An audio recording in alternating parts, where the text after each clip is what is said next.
Hello heroes and villains, welcome to Multiverse. The EG7 reports has been published. Let's take a look. For those who are wondering, EG7 stands for ENAD Global 7. These are the ones who own DC Universe Online. Well, they own Daybreak, that owns Dimensional Inc., that works on DC Universe Online. We're not going to cover the whole report. If you guys want to read the whole report, I will put a link in the description down below for those of you who want to read the whole thing. So while everyone else is talking about the changes to the water powers, let us take a look at the investment report. And the first thing you'll notice when you go to the website is that you could see that DC Universe Online was very well prominent.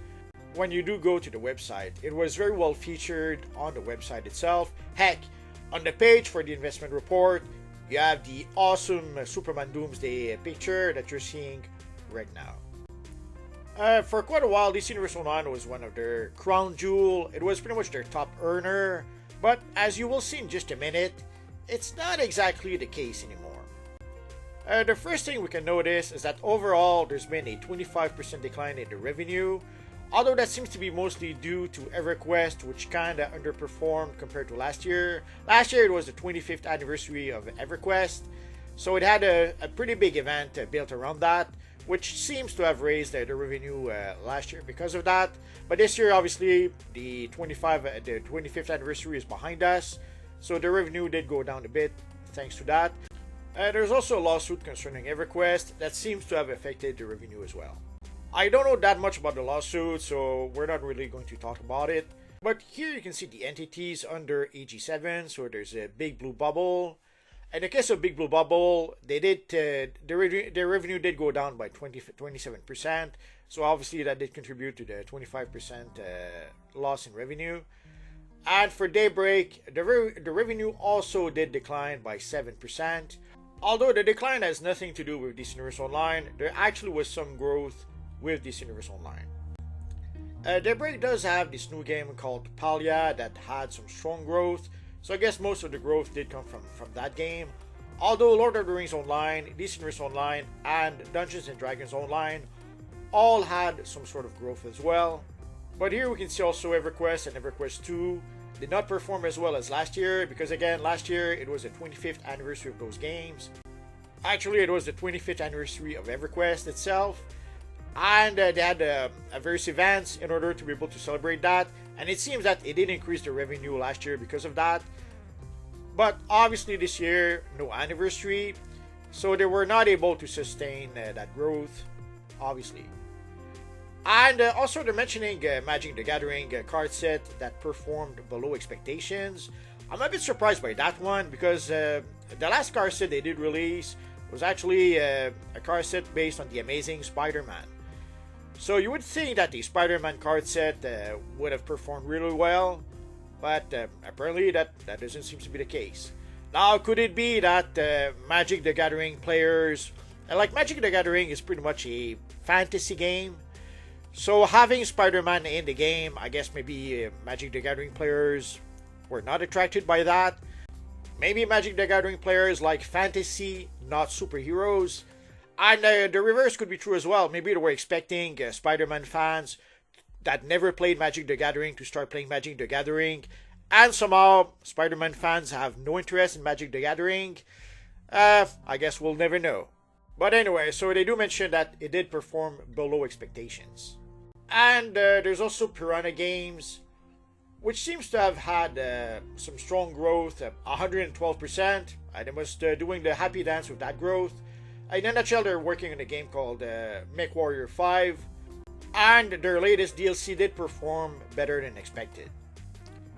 And here they do highlight two of their productions. The first one is Palia, which is their new project that they launched earlier this year. And it would seem that they had a solid performance. And it would seem that their monthly active users went up by 77%. And their average revenue per users went up by 141%. And the player conversion rate plus 99%. So again, they must be doing the happy dance with those numbers, especially the average revenue per user jumping up by 141%. Like, it's nice to have the amount of users to go up, but it's even better to have the average revenue per user to go up. Now, our friend Shadow Lady did play Palia. I was hoping to be able to ask her about it on Sunday. It turns out plans did change and we did not go live together on Sunday. So we'll ask her about Palia on Friday. So if you are curious and you want to know more about Palia, tune in Friday for Live at 5. We'll ask our friend Shadow Lady about it. Now, why am I spending so much time talking about this game? What does it have to do with DC Universe Online? It is quite simple. We've known for some time that DC Universe Online was not investing their money back into DC Universe Online.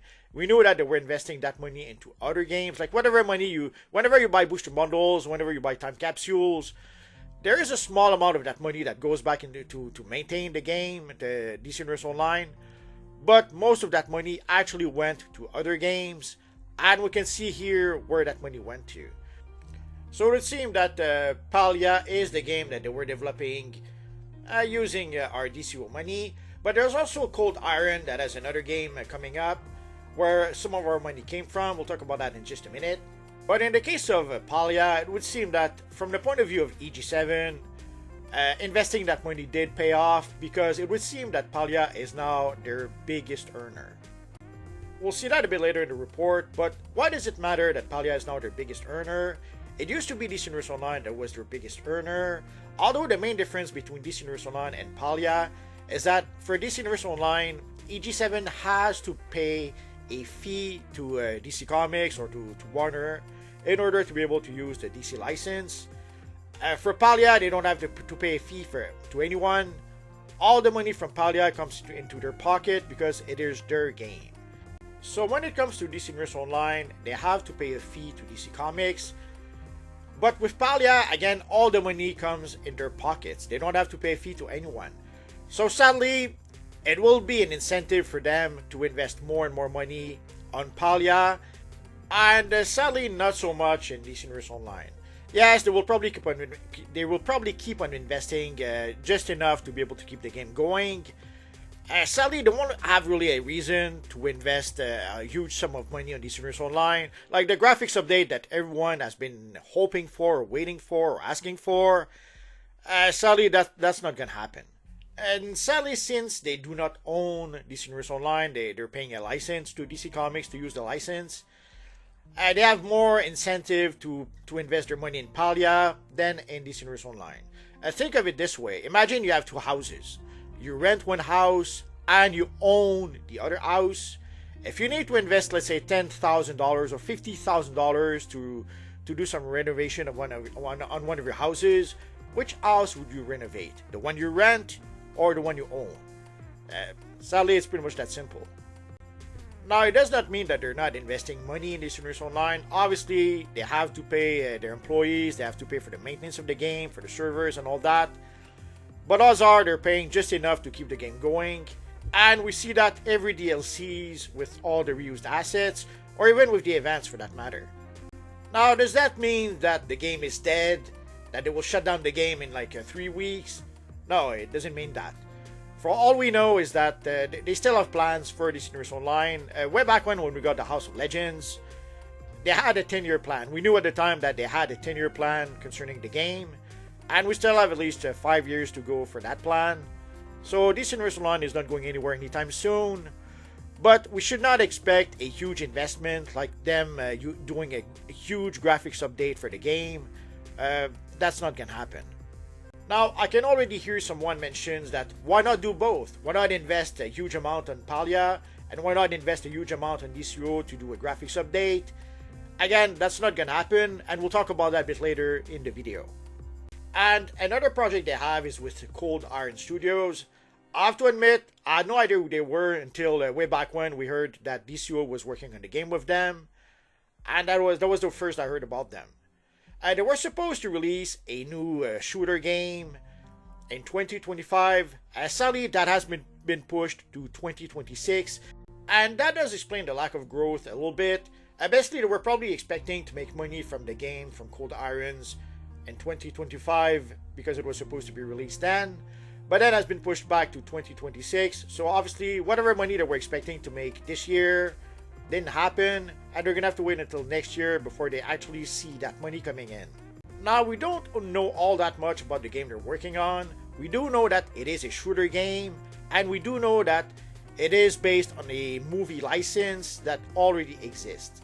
Now, rumor is that apparently it is going to be an alien shooter game, but we don't know that for sure. It's a bit strange though that if the game was supposed to be released this year, and even though it's been pushed back to next year, you would think that we would have more information about the game at this point. But sadly, it would seem that it's not just Daybreak that is being super secretive about their projects. I guess it is possible that it might be a directive that comes straight from EG7. I guess we'll never know. Again, why is it important to talk about a possible future Aliens game? What does this have to do with DC Universe Online? Well, here we can see that Daybreak are going to be investing 6.5 millions into this game. And that is on top of, they've already invested 23 million. So in a nutshell, they will have invested roughly 30 million into this new game. So whenever people were buying booster bundles in DC Universe Online, whenever they were buying time capsules, whenever they were buying rare items on the Imp Mart, a question that often came back was, where does all that money go to? Like, obviously, that money did not go back into the game. Like, we did not see that money going back into the game. And now we know where that money went to.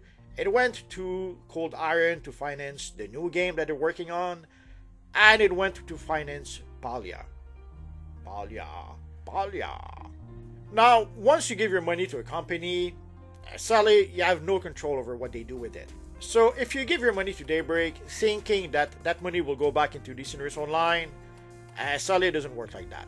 Yes, they will use some of that money to maintain DC Universe Online. So if you want to support DC Universe Online, if you want DC Universe Online to keep on going, and yes, keep on buying a booster bundle, keep on buying time capsules, buy items on the Imp Mart, you are supporting the game when you're doing that.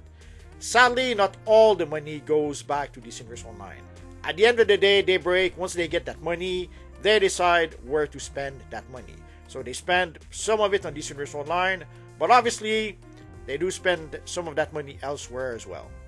And now we seem to have an indication of where they did spend that money. In Palia and in that new Cold Iron game. Now, I'm not telling you this to tell you to stop supporting DC Universe Online. That's what I'm saying at all. Actually, I would say thank you for supporting DC Universe Online and keep on doing so. But what I do want is that when you do support DC Universe Online, you make an educated decision. You do support DC Universe Online knowing that not all the money you spend on DC Universe Online goes back to support DC Universe Online. So I just want to make sure that you guys make an educated decision when you do decide to support DCUO. We're not going to look at the final discussion section, but it has some nice artwork, so I thought we could show it off. And here they do have a little summary. In a nutshell, they are happy with Palia and they plan to continue to invest in it. And for the Cold Iron project, sadly, the fact that it was delayed, that did impact the EG7 growth for 2025. But they're hoping that it will provide a nice boost for 2026. Sadly, there's no guarantee of that. Like, what if that game is like the next Concord? What if it's a disaster that gets cancelled after 10 days? I guess we'll find out next year. And there's also the interim report. We are going to skip a lot of that. Again, I will put a link in the description down below if you guys want to go read the whole report. And if you're wondering who takes the big decisions, here we have the CEO. I don't want to butcher his name, so I won't even try to say it. But in a nutshell, he's talking about pretty much a quiet quarter.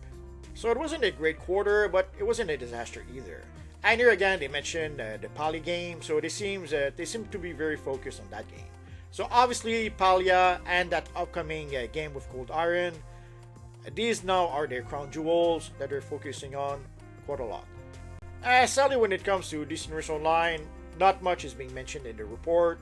They barely mention that it's part of their third-party brands, so DC Comics from Warner Bros., with a continuing pipeline of content from blockbuster, feature films, and TV shows. Also, you have to wonder how much, sadly, the TV shows and the movies for DC Comics, did not do so well for the past few years, to say the least. So you have to wonder also how much that is affecting their plans. Like if the movies are not performing, if the TV shows are not performing, obviously that must have an effect on the game. And how much of that is affecting their plans for DC Universe Online, sadly we don't know. Now, DC Universe Online is the only live service DC games that has any real success. So I'm hoping that not just Daybreak, but DC, Warner, I'm hoping that they actually see value in that and work really hard to keep the game going. But sadly, at this point, we don't really know.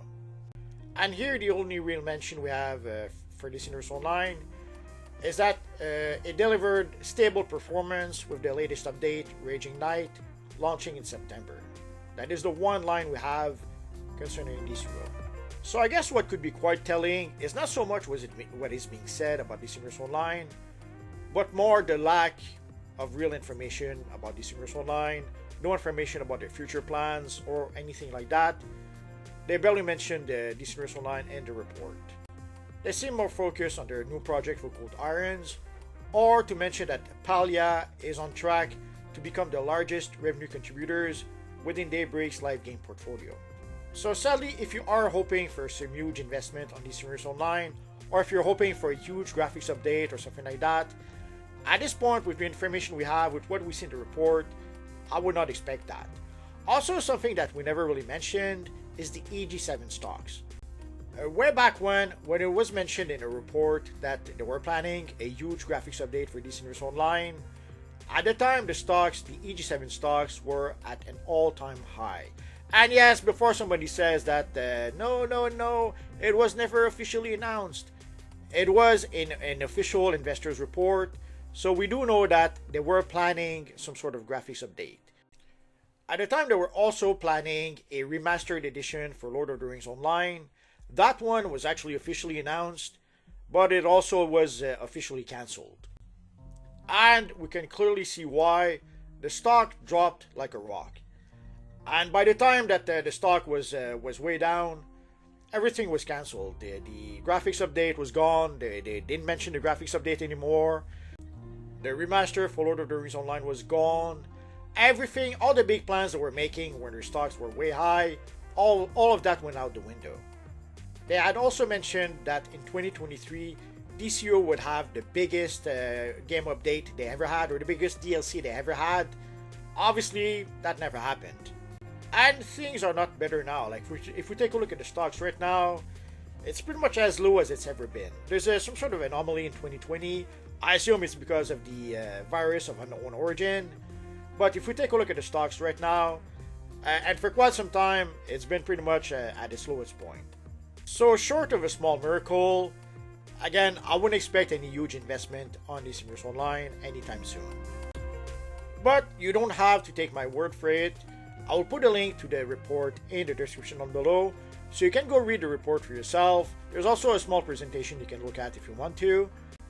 And obviously, you can take a look at the EG7 stocks for yourself.